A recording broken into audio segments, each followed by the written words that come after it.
All right, so here is 4B. I'm just going to do the reveal on 4B and explain it as I go because there is a lot of writing involved in this one.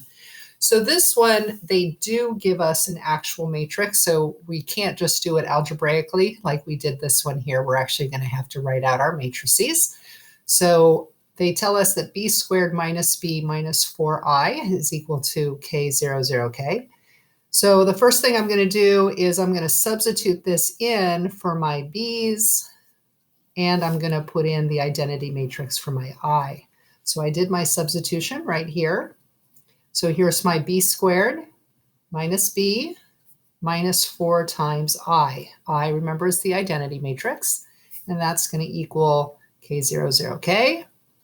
And I used my calculator to square this one. So I put it into my calculator. So there it is right there. So I just used the, I don't use the matrix buttons, the matrix menus if I don't need to, if I'm not going to use a matrix over and over again. So what I do to just do it right here on the screen is I do alpha zoom, and that gets me the menu so I can set up my matrix right away. And then I hit OK, and then I can type in my numbers. And then after I type in my numbers, I just squared it. All right, so there's my b squared. B squared is 8, oops, sorry, I got to move my paper down. B squared is 18 to 111.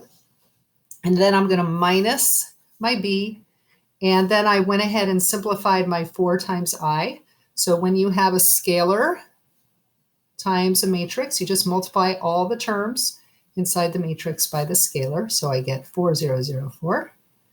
Now I'm going to go ahead and subtract my first set of matrices. So when you subtract, you just subtract each like term. Okay, so 18 minus 4 gives me 14. 2 minus 2 gives me 0. 1 minus 1 gives me 0. And 11 minus negative 3 gives me 14.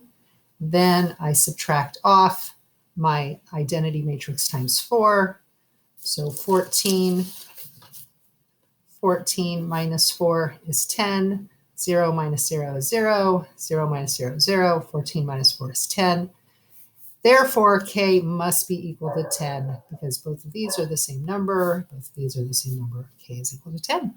So that is 4b.